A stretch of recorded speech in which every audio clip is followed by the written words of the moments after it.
7h, 9h, Europe 1 matin. Et à 7h19 sur Europe 1, Dimitri Pavlenko, place à l'édito Éco. Bonjour Agnès Verdier-Molinier. Bonjour Dimitri, bonjour à tous. On en parle ce matin, la Cour des comptes, une fois de plus, tire l'alerte rouge. Oui.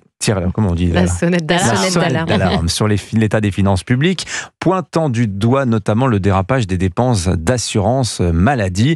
Ça ne présage rien de bon, vous nous dites ce matin, pour la construction du budget de la sécurité sociale 2026. Et oui Dimitri, d'ailleurs c'est l'alerte maximum, il n'y a pas que la Cour des comptes qui en parle, c'est le comité de suivi de l'objectif des dépenses d'assurance maladie qui signale un dépassement prévisible de 1,3 milliard d'euros en 2025.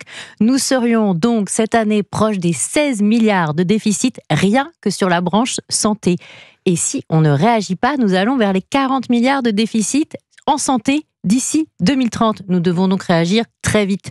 L'assurance maladie a mis, certes, 60 propositions sur la table, mais ces propositions restent majoritairement à côté du sujet majeur. Dimitri, nous avons fait croire abusivement à nos concitoyens que la santé est gratuite, alors qu'évidemment, c'est faux. C'est vrai qu'on a des dispositifs comme le tiers payant ou le 100% santé. Vous pensez que ça incite les Français à la dépense de santé, ça ? Franchement, oui, je pense. Depuis la loi de 2016 de modernisation de la santé qui garantit un droit au tiers payant étendu non plus seulement aux bénéficiaires de la CMU et de l'AME, mais encore aux personnes en affection de longue durée et aux femmes enceintes. Les dépenses d'assurance maladie sont passées de 190 milliards à 260 milliards sans que les recettes suivent en face. Et le taux de tiers payant est passé sur la période, par exemple, pour les personnes en affection de longue durée, de 72% à plus de 93%.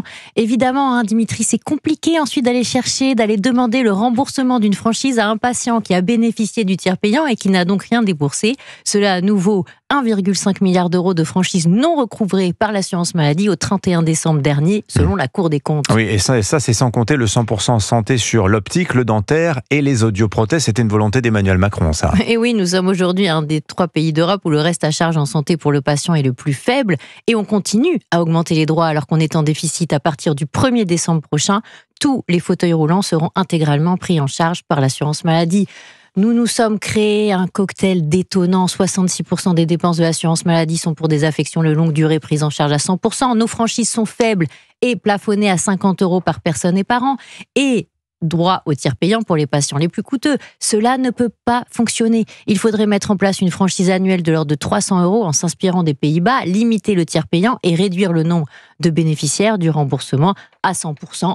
Mais là, est-ce qu'on va le faire ? C'est toute la question. Signature Europe 1, Agnès Verdier-Molinier. Merci beaucoup Agnès. Merci à vous.